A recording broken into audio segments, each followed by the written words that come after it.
มีหลายคนพยายามที่ทำความเข้าใจแล้วก็คิดว่าที่รู้แจ้งกับอักขระภาษาอันเป็นภาษาธรรมจึงบอกว่าอักขระภาษาเป็นแค่เพียงการใส่เป็นเครื่องมือสื่อสารให้เกิดความเข้าใจซื่อๆได้ในอักขระในภาษาเป็นความรู้จริงของผู้คนเขาไปถึงแล้วเพิ่นจึงมาบันทึกไว้ให้เกิดแนวทางในการที่นำไปปฏิบัตินะหลายคนวิจัยวิจารณ์ตัดสินนั่นนี่ในอักขระภาษาให้แล้วก็ไปใส่ความเห็นอันนั้นผิดอันนี้ถูกอันนี้จริงอันนี้ปลอมผิดทั้งบัดถามว่าเขาถึงความรู้จริงอันเป็นภาษาหรือความรู้สึกตัวนี้ตั้งหากตัวมันเป็นจริงแท้ๆมันนั่นนะเพราะฉะนั้นอย่าพากันงงอย่าพากันเมาอยู่ตักกับคำว่าอักขระภาษาอักขระภาษาธรรมเพิ่นใส่สื่อสารเพื่อให้เกิดแนวทางเพื่อให้เกิดความเข้าใจหรือเห็นทางซื่อๆได้นั้นจึงบอกว่าภาษาธรรมแท้ๆเนี่ยเป็นภาษาแห่งอาการและความรู้สึกของบุคคลผู้นั้นแหละที่เขาไปปฏิบัติจริงๆเมื่อบุคคลผู้นั้นนำเขาไปปฏิบัติแล้วระวังอักขระภาษากับอาการแห่งความรู้สึกจริงที่เกิดขึ้นจึงเป็นหนึ่งเดียวกันได้แต่ว่าคนบ่เคยเข้าถึงความรู้สึกหรืออาการที่เขาไปปฏิบัตินั้นบ่เคยเป็นแบบวิตกวิจารปิติสุขเอกคตาจังสิอธิบายจังได้กับบ่ถือมาแต่ของบ่เคยเป็นจริงเรียกว่าบ่ถือและอาการกับความรู้สึกมันก็ละเรื่องกันอยู่แต่ว่าถ้าปฏิบัติเข้าไปแล้วนี่จังสิสื่อสารออกมาไปตัวเองสื่อสารก็เลยต้องสื่อสารกันยังยากเลยของสื่อสารอาการและความรู้สึกจริงๆกับให้มันเป็นอักขระและภาษานี่โหมันยากเด้ธรรมดาเด้นั่นแหละบ่แม่นว่าเฮาสิรู้แจ้งโดยการไปวิจัยอักขระวิจัยภาษาและวิจารณ์ยกตัวอย่างเห็นคำว่าเขาบอกอยากให้อธิบายให้แจ่มแจ้งเห็นว่าอยากให้อาจารย์อธิบายอย่างแจ่มแจ้งในคำว่าฌานที่1 2 3 4มันสิแจ่มแจ้งได้จังไดมันแจ่มแจ้งไปแห้งแล้วสำหรับอักขระและภาษาที่สื่อสารออกไปนั่นนะแต่ว่าผู้ใดอยากแจ่มแจ้งแล้วก็รู้จริงแท้ๆแล้วต้องเข้าไปทำการปฏิบัติให้มันจริงๆจังสิแจ่มแจ้งได้อย่างเช่นปฐมฌานนี่ฌานที่1มันวิตกวิจารปิติสุขเอกคตาเนี่ยคนที่เข้าไปจริงๆคำว่าวิตกนี่คือนึกตรึกอยู่ในลมหายใจเข้าคือเฮาทำกรรมฐานอันใดอันหนึ่งถ้าต้องทำกรรมฐานใดหนึ่งฐานที่ตั้งแห่งการกระทำอันใดอันหนึ่งอย่างใดอย่างหนึ่งเฮาสิเอาอานาปานสตินี่วิตกคือหยังนึกตึกตรองอยู่ในลมนี่ลมเข้าลมออกลมเข้าลมออกวิจารณ์ประคองเอาไว้ประคองให้อยู่ในความรู้สึกเนี่ยอยู่ในความรู้สึกได้อยู่ในความรู้สึกลมเข้าลมออกอยู่ในโพรงจมูกตรงนี้ในโพรงจมูกลมเข้าลมออกอยู่ตรงกระดูกอ่อนทั้งในเฮาที่มันต่อกันนี่คือวิจารณ์วิตกนึกตรึกตองอยู่ในความรู้สึกนี่ลมเข้าลมออกลมเข้าลมออกมีความรู้สึกอยู่ลมเข้านี่กระดูกอ่อนนี่เนี่ยลมไปแบบนี้ลมออกแบบนี้นี่เอิ้นว่าวิตกนึกตรึกตองอยู่ในความรู้สึกอย่างรู้สึกเย็นหรือว่ารู้สึกอย่างกับตัวเองนั่นแหละสิรู้สึกเองนี่แหละวิตกวิจารณ์ประคองไว้อย่าคิดออกไปนะถ้าวิตกวิจารณ์ล่ะปิติก็เกิดเท่านี้ปิติเป็นแบบใดแบบนี้เฮาสิเกิดความรู้สึกหลายๆที่ว่าปิติมันน่ะอย่างเบื้องต้นในหนังสือบอกว่า5อย่างจังซี่นะทีนี้เฮาว่าเทิงหลับตาแล้วลืมตาก็ช่างบัดนี้ปิติที่1นี่เป็นชื่อมันเพิ่นว่าขนลุกขนพองสยองก้าวภาษาบาลีบอกว่าขุทธกาปีติเฮานี่ขนลุกหยาบนี่คือภาษาอันสื่อสารแทนแสดงอาการของบุคคลเป็นจริงนี่คือความจริงบัดนี้ นี่คือผู้เขาไปรู้ความรู้สึกจริงๆอาการมันจริงๆนั่นแหละขนลุกขนขิ้งลุกว่าทั่วโตก็มีเฉพาะกระงอนขึ้นไปหาหัวก็มีนี่คือผู้เขาไปถึงตัวนั้นจริงๆบัดนี้นั่นเพิ่นเว้าโดยร่วมๆไว้ขุทกายปิติมีอาการขนลุกขนพองสยองก้าวผู้เข้าไปนั่นจังสิหูจักเอาเด้อนั่นแหละ เกิดจากความบ่คิดไปทางอื่นความคิดของเฮาบ่คิดไปทางอื่นเลยวิตกเนี่ยตรึกนึกตึกตองอยู่ในลมเข้าลมออกลมเข้าวิจารประคองไว้ทั้งวิตกทั้งวิจารนี่สิเป็นหนึ่งเดียวกันนั่นแหละดูลมเข้าเย็นเข้าไปนี่โพรงจมูกอันนี้กระดูกอ่อนอันนี้นั่นน่ะนึกประคองอยู่ซั่นเนี่ยวิจารบัดปิติเกิดบัดนี้นี่แหละจังว่าปิติเกิดเพิ่นเว้ารวมๆไว้5อย่างมันไม่ได้เกิดพร้อมกันทั้งหาอย่างดอก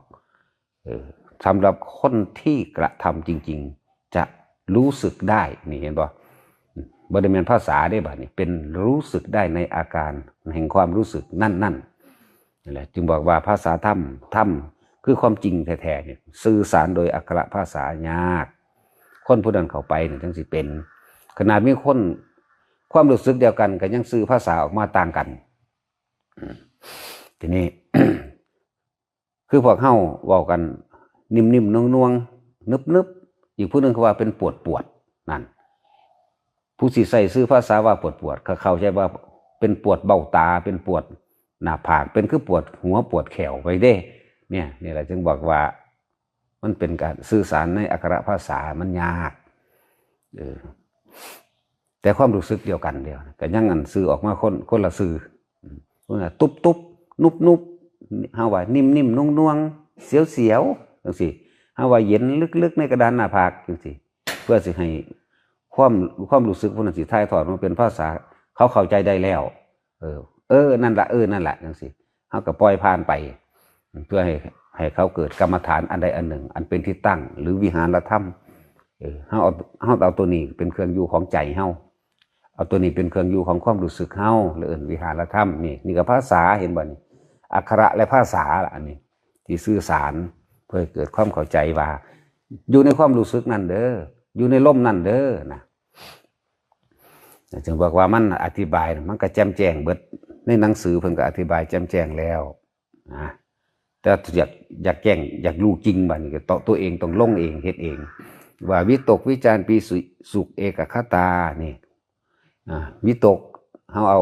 อาอานาปานสติเป็นกรรมฐานแห่งการกระทำของเฮาเองเนี่ยนึกตึกตองในลมเข้าลมออกลมเข้าลมออกเย็นแบบนี้วิจารประคองไว้ปิติเกิดบางคนก็ขนลุกขนพองสยองก้าวนี่บางคนก็อิ่มบัดนี้คณิกะปิติเนี่ยคณิกะปิติอิ่มคือสิให้ได้บัดนี้อึกอักเข้าได้บ่านั่นแหละจิตมันสงบมันได้รับรสแห่งความสงบรสแห่งใดก็สู่รสแห่งธรรมบ่ได้นี่แหละจึงอธิบายออกมายากนี่แหละคือคณิกาปิติเนี่ยภารณาปิติบ้านี้ภาษาโยกหน้าโยกหลังโยกซ้ายโยกขวาโยกลึกโยกนิ่มเนี่ยภาษาบางคนก็ไปเจอแบบนั้นบ้านี้โอกันติกาปิติมันต้องก็เห็นความแสงสว่างวาบมาไปวาบมาลอยไปลอยมาอีหยังก็แล้วแต่ที่เป็นแสงสีได้ก็แล้วแต่อันนี้เป็นภาษาบางคนก็อุพงคาปิติมีอาการลอยขึ้นมีความรู้สึกว่าลอยขึ้นนี่เป็นภาษาเด้อเกิดสื่อสารว่าบางมันเกิดบ่ได้คือกันนะเฮาก็เลยมีวิธีการว่าเฮาสิเอาเฉพาะจับจุดอุณาโลมที่จริงก็คือเอาปิติมาไว้ระหว่างกลางคิ้วระหว่างกลางคิ้วกลางหน้าผากมันก็ล่ามไปใส่กันก็เรียกว่าคิ้วมั่งว่าหน้าผากมันก็ว่ามันเป็นจุดน้อยๆซ้ำไปเข็มเว้ยมันก็วาบอยู่มันว่ามันก็นิ่มๆนวงๆอยู่นั่นแหละเลยบอกนี่คืออธิบายแล้วนะบัดนี้เฮาสิเอาไปวิจัยวิจารณ์แล้วไปสรุปตามความคิดเห็นของเจ้าของให้มันเป็นความยึดมั่นถือมั่นเฮ็ดหยังทุกคนลงมือปฏิบัติเองเลยเป็นเองรู้สึกเองเขาถึงความรู้สึกในอาการนั้นจริงๆเองโลดนาจังบ่ได้ถามไผ ผู้ใดสิออกมาแบบใดมันก็เข้าใจเองบัดนี้เพราะว่ามันเป็นนั่นแหละความรู้จริงกับความรู้จำจึงต่างกันความรู้จำเฮาสิคิดนึกตึกตองวิจัยวิจารณ์แบบใดก็สร้างบ่ได้ของจริงจักอย่างแต่ของบ่เป็นมันเลยเป็นของจำจำไปสรุปไปวิจัยวิจารณ์ไปจำเอาแล้วก็ความเห็นของเป็นใหญ่แล้วเลยเกิดกลายเป็นเรื่องถกเถียงนี่แหละจึงบอกว่าผู้รู้น่ะไม่ค่อยพูดแต่ผู้พูดน่ะไม่ค่อยรู้อย่างสั้นเขาก็พูดอยู่ดอกแต่ว่าเขาบ่ถกเถียงเพื่อเอาชนะมันรู้รับรู้ความรู้สึกกันได้ก็แล้วกันนะผู้นี้กำลังเถียงเอาชนะปุ๊บเขาถอนตัวออกเลยคือเขาสิบ่เว้ามีแต่อาไปแล้วไปเลยนี่ลักษณะนั้นว่าจากดูของจริงลงมือเฮ็ดเอาเป็นของบ่ยากอะไรจังว่าวันฌานที่1กับวิตกนี่ตึกตรองอยู่ในลมเข้าลมออกวิจารณ์ประคองเอาไว้ปิติเกิดอย่างใดอย่างหนึ่งนี่แหละที่ว่าไปหาอย่างเมื่อกี้อย่างใดอย่างหนึ่งนี่นั่นเรียกว่าฌานที่1ฌานที่2เดวิตกวิจารณ์หายไปมีแต่ความรู้สึกอันเป็นปิติอย่างใดอย่างหนึ่งในหานั่นในฌานที่2มันเกิดมันกละเอียดปานใดแล้วนะชั้นที่3เป็นจังไดวิตกวิจารปิติหายไปเป็นผู้เสวยสุขในกายจิตเบากายเบาเนี่ยก็เทียบจัง4ได้บัดนี่ภาษามันเทียบว่าถ้าจิตเบากายเบาโล่งๆโปร่งๆว่างๆมีแต่มันสิแต่ความรู้สึกซื่อๆอันจะบอกว่าความรู้สึกจะยังบอกว่าท่านได้ถือเห็นบ่นี่ภาษามันนี่ถือว่าอิ่มเอิบก็ว่าได้จะสิว่าไปจังไดเนี่ยนั่นแหละบัดนี้เฮาสิเห็นหยังเนี่ยเฮาสิเริ่มเห็นความคิดเรื่องนั้นเรื่องนี้พุทธขึ้นมาแล้วเฮาสิไปหาหามมันดอกจักบ่ล่ะเฮาสิไปหามมันมั่งเฮาสิไปด่ามันมั่งนั่นนี่มั่งนั่นแหละตัวนี้ละเอียดขึ้นส่วนชั้นที่4เดตัดจะบ่มีการรับรู้ความรู้สึกใดๆทั้งสิ้นตัว3ยังมีความรู้สึกอยู่โล่งโปร่งเบาหรืออิ่มเขายังละบอกว่าถือนี่เห็นบอกว่าถือผู้โล่งๆผู้ว่างๆแล้วบางที่เกิดความคิดเรื่องนั้นเกิดเนี่ยท่าน3เด้อความคิดเรื่องนั้นเกิดความคิดเรื่องนี้เกิดความคิดเรื่องนั้นหลายอย่างอันเป็นอดีตส่วนมากก็อดีตน่ะว่าอนาคตบ่ทันได้เกิดนั่นแหละเป็นช่วงที่ว่าเฮาจะต้องอยู่ในความรู้สึกโตได้ให้มันได้ความคิดเกิดให้รู้แม้นบ่ให้รู้มันก็รู้อยู่แล้วแหละแต่ว่าอย่าไปคิดน้ำมันอย่าให้อารมณ์มันเกิดน้ำมันเนี่ยมันก็ดับแล้วเนี่ยจึงบอกว่าจิตตั้งมั่นคำว่าตั้งมั่นในความสงบคืออย่าไหลไปในน้ำความคิดที่มันเกิดนี่ตั้งหากเรียกว่ารู้ท่านความคิดทั้งหลายนั่นแหละเรียกว่าจิตตั้งมั่น เห็นทุกสิ่งทุกอย่างเกิดขึ้นดับไปเห็นสิ่งทั้งปวงเกิดดับแต่เฮาก็ตั้งมั่นตะมั่นนี่นะเฮาบ่ไหลไปเฮาบ่ไปบังคับมันคือว่าหลายๆคนห้ามความคิดนั่นแหละจึงบอกว่าเฮ็ดให้มันมั่นคงซะก่อนในที่1ในที่2นะบางคนมันข้าม3ในชั่วขณะหนึ่งมันเลยเกิดกลายเป็นมีเกิดความสงสัยพยายามห้ามความคิดมั่งนั่นนี่มั่งอย่างบอกทุกคนเฮ็ดฐานให้มันมั่นคงซะก่อนในฐานที่1จังซี่วิตกวิจารปิติเอาจนว่ายืนเดินนอนนั่งหรือทำได้ทุกอันทุกขณะทุกขณะทุกกิริยาทุกอาการทุกการย่างนั่นแหละยืนเดินนอนนั่งหรือทำการทำงานนี่เข้มข้นแล้วจนว่ามันตัดออกไปเองก็เหลือแต่ปีติอย่างเดียวก็เอาเข้มข้นครับปีติอยู่อย่างเดียวนี่คือชั้นที่2อยู่ในชั้น2เพราะว่าเจ้าสิย่างไปใส่กระสร้างเจ้าก็อยู่ในความรู้สึกนิ่มๆนวลๆอยู่กลางหน้าผากได้นี่นะนี่ยกปีติอย่างหนึ่งอยู่จังสันได้ขับรถอยู่ก็ได้ย่างแบบใดก็ได้ลอดต้นไม้ต้นนั่นขึ้นภูเขาอยู่พุ่นก็ได้ไปหันไปนี่ได้ทั้งเบิดนี่นะนี่มันก็เข้มเข้าไปของมันก็ตั้งมันไปเรื่อยจ้ะ ตัวที่3มาปิติตัวนั่นก็ว่าหายไปบัดนี้บ่มีความรู้สึกทางร่างกายได้บัดนี้ตัวนั้นนะแต่ว่าเป็นความอิ่มเอิบอยู่ภายในบัดนี้เพิ่นเลยใส่ภาษาเสวยสุขในนามกายมั่งนะแต่มันเป็นภาษาอันนั้นแต่เฮานี่โล่งๆโป่งๆนั่นแหละเพื่อสิจับความคิดบ่ต้องห้ามมันได้บัดนี่นะแต่ถ้าได้1ได้2ไปแล้วตัวที่3ก็เลยมั่นคงเลยเห็นได้เร็วขึ้นข้ามความสงสัยในสิ่งทั้งปวงได้ถือว่ามันมีความ ปลี่ยนแปลงเรื่องนั้นเรื่องนี้เกิดขึ้นตั้งอยู่ดับไปแบบนั้นแบบนี้ก็ว่าไปแต่ว่าเฮาบ่ไหลไปในความเกิดขึ้นตั้งอยู่ดับไปอารมณ์เกิดบ่ได้เฮาบ่ได้เข้าไปเป็นผู้คิดในความคิดนี่นะบัดนี้แม้นเฮาสิตั้งใจคิดแต่ว่าเฮาก็บ่ได้อยากให้เป็นนี่บ่ได้อยากได้ไม่ได้อยากเป็นนี่แหมเป็นธรรมดาคือเฮาสิเฮ็ดนั่นเฮ็ดนี่นั่นแหละเฮาก็ต้องคิดวางแผนคือกันเฮ็ดนั่นเฮ็ดอันนี้สิแล้วหรือบ่แล้วก็สร้างเขาบ่ตั้งหวังเด้เขาเอาปัจจุบันอยู่ในขณะเลยนะถือว่าให้เฮารู้เท่าทันในปัจจุบันขณะปัจจุบันขณะตรงหน้าทำงานก็เป็นการกระจิตตั้งมั่นโดยปัจจุบันขณะตรงหน้าย่างไปบ่ได้คิดถึงบุคคลสัตว์สิ่งของในอดีตมันก็เป็นปัจจุบันแล้วปิติก็เกิดได้นั่นแหละสำหรับผู้อยู่ในระหว่างนี้ระหว่างที่สองถึงว่าให้เฮาทำกรรมฐานอันใดอันหนึ่งเด้อทั้งเบิดนี่เป็นแค่กุศโลบายเพื่อให้เห็นความคิดที่เขาไปยึดไปติดไปถือมันเพื่อจะเห็นความคิดที่มันก่อเกิดในความอยากใดกับอยากเป็นนั่นแหละเป็นอารมณ์ถ้าอารมณ์เกิดพบเกิดถ้าอารมณ์บ่เกิดพบบ่เกิดเท่านี้นะนั่นแหละเพิ่นจึงให้เอากรรมฐานอานาปานสติเพราะว่ามันบ่ได้อาศัยอุปกรณ์อย่างอื่นเฮ็ดได้ตลอดเวลาที่เฮาหายใจนี่แหละเคยยินหลวงปู่ดุลเพิ่นเว้าถ้ามีเวลาหายใจก็มีเวลาปฏิบัติธรรมทันละนี่นะตอนนี้เฮาเข้าใจว่าไผสิไปนั่งเบิ่งลมอยู่หั่นฝึกไปก่อนมันสิเห็นนั่นแหละจะพึ่งเถียงเพิ่นนะฟังไว้แล้วเฮ็ดลองเบิ่งทดสอบทดลองตัวส่วนฌานที่4น่ะมันหายไปละ เปรียบเสมือนดุจดังว่าคนนอนหลับแต่ว่ามันรู้อยู่ดอกแต่ว่ามันออกมาเด้มันจังเว้ากันได้ออกมาเด้อออกมาจากความว่างอันเวิ้งว้างเด้นั่นนะหาหม่องประมาณบ่ได้นั่นแหละก็เป็นธรรมดาจิตก็ต้องการพักผ่อนคือจิตนอนหลับนั่นแหละมันบ่คิดบ่นึกอีหยังเลยเปรียบเทียบนี่เป็นภาษาเห็นบ่ดูดังว่าจิตนอนหลับคือกายนอนหลับนั่นแหละกายก็ต้องการอาหารกินอิ่มพักผ่อนนั่นเวลาถ้ามันได้นอนหลับมันก็ตื่นเพิ่มขึ้นมีกำลังมากขึ้นอีกจิตก็ต้องการนอนหลับแต่ใส่มันคักหลายมันก็ล้าคือกันความคิดน่ะก็ยังล้านั่นแหละให้มันพักผ่อนของซั่นถึงว่าเข้าพักจิตนั่นสงบอารมณ์นี่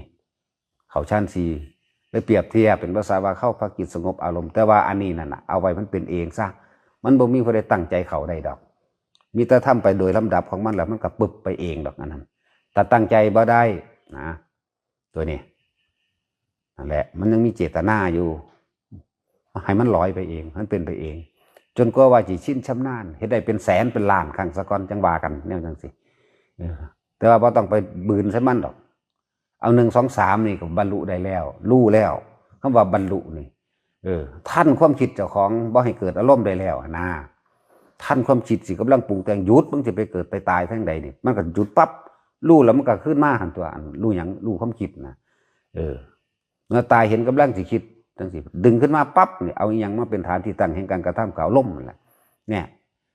อยู่ในอันที่1อยู่ในอันที่2อยู่ในอันที่3ได้แล้วแหละว่าหาตั้งแต่ไปบืนใส่แบบนั้นดอกส่วนเรื่องย่านนั่นย่านนี่แย่นนี่หยุดว่าต้องไปหัวซ่ามันดอกมันเป็นสื่อภาษาซื่อมันว่าต่างจากความฝันที่เฮาฝันเห็นดอกส่วนมากมันเอาความฝันมาเว้ากันบ่เลิกบ่แล้วรู้อดีตรู้อนาคตเป็นจริงดังที่ผมเห็นก็ได้ประโยชน์หยังล่ะเป็นจริงดังที่เห็นนั่นแหละนี่จะไปสร้างความเป็นอัตตาตัวตนสร้างมานะทางทิฏฐิไปยึดมันถือมันในความเห็นของตนเป็นใหญ่แล้วก็ล่งยากตัวจากว่าทั้งเบิดเนี่ยนะเป็นแค่กุศโลบายในการที่ให้หูเห็นอนิจจังทุกขังอนัตตานี่เด้มันยังก็แล้วแต่ในสังโยชน์10ในปฏิจจบาทสายเกิดสายดับในบารมี10ในยังก็แล้วแต่เพื่อจะเห็นสิ่งทั้งปวงไม่เที่ยงเป็นอนัตตาเพื่อสิว่าเขาไปยึดมั่นถือมั่นทั้งนั้นทั้งเดเมื่อเขาบ่เข้าไปยึดแล้วว่าเว้นก็คือกันหลักกับเฮาไม่เข้าไปยึดมั่นถือมั่นในสังขารทั้งปวงนี่ไหมคือความคิดทั้งหลายนี่ไหมว่าเขาไปยึดให้มันเป็นให้มันได้ให้มันก่อเกิดอารมณ์มันเกิดอารมณ์บ่ได้ก็เป็นอวัตดับล่ะจบล่ะชื่อว่าสัพเพธัมมานารังอภินิเวสสะเนี่ยสิ่งทั้งหลายทั้งปวงรวมหมดเลยนี่ไม่ควรเข้าไปยึดมั่นถือมั่นมันจบอยู่มึงนี่นึงนิพพานมันก็นิพพานดิบๆนี่แหละนิพพานน้ำเจ้าของนี่แหละบ่ได้ไปบ่ได้เป็นวิมานบ่ได้กว้างบ่ได้น้อยบ่ได้ใหญ่บ่ได้แคบบ่ได้หยัง ดับในความอยากของเจ้าของเองจบเลยเด้นั่นแหละพอ